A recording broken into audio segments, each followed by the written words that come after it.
यह कुरुक्षेत्र युद्ध से ठीक पहले की रात थी। दुर्योधन, जिसे पांडवों का अपमान करने में असीम आनंद मिलता था, युद्ध भूमि में कदम रखने से पहले उन्हें और अधिक अपमानित करना चाहता था।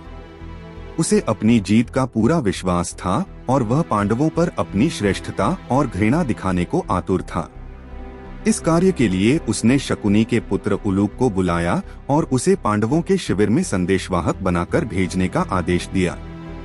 दुर्योधन अपने शिविर में शकुनी, कर्ण और दुःशासन के साथ बैठा हुआ था। उसने उलूक की ओर देखा और गर्व से कहा, हे उलूक, पांडवों के शिविर में जाओ और मेरे शब्दों को उसी तरह दोहराओ जैसे मैं कह रहा हूँ। युधिष्ठिर की आंखों में आंखें डालकर कहो, युधिष्ठिर, समय आ गया है।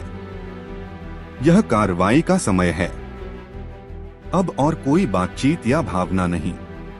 तुम्हारे कारण एक भयंकर युद्ध होने जा रहा है। तुम्हारे मित्र कृष्ण और संजय द्वारा की गई शांति वार्ताएं अब समझ में आती हैं। वे केवल एक दिखावा थीं, ताकि लोग तुम्हें शांतिप्रिय समझें। लेकिन सच्चाई यह है कि तुमने अपनी तथाकथित सेना के लिए मुश्किल से कुछ लोगों को ही जुटा पाया है। शर्मनाक। दुर्योधन ने अपनी आंखों में क्रूरता भरी और हंसते हुए आगे कहा, हे पांडुपुत्रों, तुम स्वयं को ईमानदार और पुण्यवान कैसे मान सकते हो जब तुम्हारी महत्वाकांक्षा पूरी दुनिया और अपने समर्थकों के जीवन को बर्बाद कर रही है।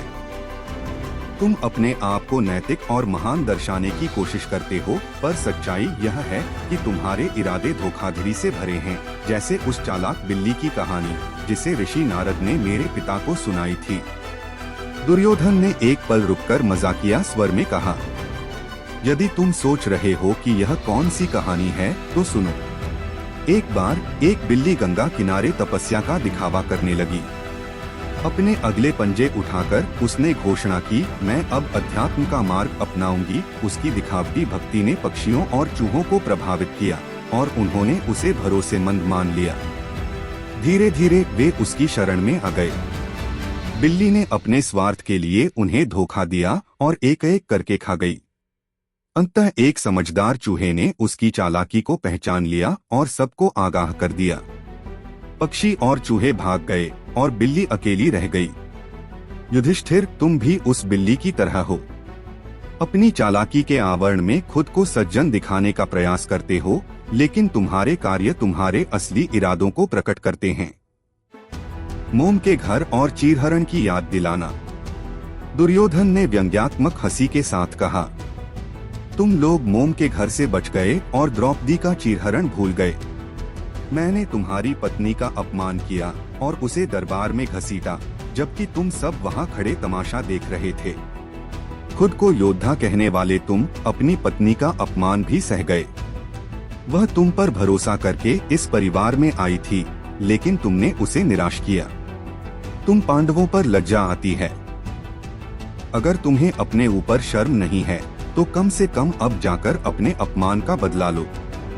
दुर्योधन का अहंकार और उलूक का संदेश। अपने अहंकार में चूर दुर्योधन ने उलूक को आदेश दिया, मेरे इन शब्दों को जस का तस सुनाना। उन्हें याद दिलाओ कि उनकी सेना हमारी विशाल सेना के सामने टिक नहीं सकती। मैं दुर्योधन, भीष्म, द्रोण, कृपाचार्य, कर्ण और अश्वत्थामा जैसे योद्धाओं के साथ खड़ा हूँ। पांडव मेरी इस अपार शक्ति के सामने खड़े होने का साहस भी नहीं कर सकते। उन्हें बताओ कि कल युद्ध के मैदान में उनके विनाश का दिन होगा। उलूक ने भयभीत होकर दुर्योधन के संदेश को ध्यानपूर्वक याद किया और पांडवों के शिविर की ओर चल पड़ा। पांडवों की प्रतिक्रिया। पांडवों के शिविर में प्रवेश करते समय उलूक को अपने शरीर में डर के कारण कंपन महसूस हो रहा था। तंबू के अंदर युधिष्ठिर, कृष्ण, भीम, अर्जुन, नकुल, सहदेव और धृष्टद्युम्न मौजूद थे। उलूक ने कांपते हुए युधिष्ठिर को प्रणाम किया और कहा, राजन, मैं दुर्योधन का संदेशवाहक हूँ। मैं आपसे विनती करता हूँ कि मुझे केवल एक दूत समझें और मेरे शब्दों के लिए मुझ पर क्रोध न करें। मैं वही कहने आया हूँ जो दुर्योधन ने मुझसे कहने को कहा है। युधिष्ठिर ने उसे शांत स्वर में उत्तर दिया, डरो मत उलूक, हमें तुमसे क्रोधित होने का कोई कारण नहीं है।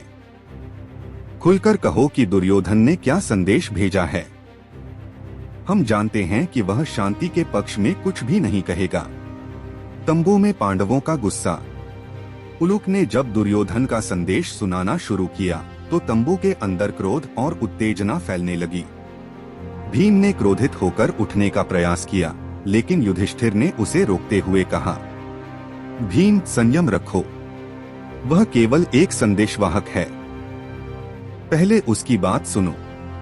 उलूक ने दुर्योधन के ताने, अपमान और धमकियों को एक एक करके पांडवों तक पहुंचाया। उसने देखा कि कृष्ण मुस्कुरा रहे थे, लेकिन भीम और अर्जुन का क्रोध नियंत्रण से बाहर हो रहा था। युद्ध का आह्वान और पांडवों की शपथ। उलूक का संदेश सुनने के बाद भीम गरजते हुए बोला, दुर्योधन, सुन लो, कल मैं तुम्हारे सामने तुम्हारे भाइयों और तुम्हारी सेना का विनाश करूंगा। दुशासन का रक्त पीने की मेरी प्रतिज्ञा पूरी होगी। तैयार रहो, क्योंकि तुम्हारी हार निश्चित है। अर्जुन ने शांत लेकिन दृढ़ स्वर में कहा, दुर्योधन, कल तुम्हें मेरे गांडीव का उत्तर मिलेगा। याद रखो, पांडव अपनी प्रतिज्ञा से पीछे नहीं हटते। युद्ध के लिए तैयार हो जाओ। कृष्ण का संदेश। कृष्ण ने उलूक से कहा, दुर्योधन से कहो, युद्ध अब अनिवार्य है। उसने अपने कर्मों से यह सुनिश्चित किया है। लेकिन याद रखो, तुम्हारे लिए यह युद्ध केवल विनाश लाएगा। कल सुबह हम युद्ध के मैदान में मिलेंगे। अंतिम दृश्य। उलूक ने पांडवों का उत्तर सुनकर उन्हें प्रणाम किया और कौरवों के शिविर में लौट गया। तंबू में पसरे क्रोध और युधिष्ठिर के संयम ने उलूक को हिला दिया था। कौरवों के शिविर में उलूक ने दुर्योधन को पांडवों का संदेश सुनाया।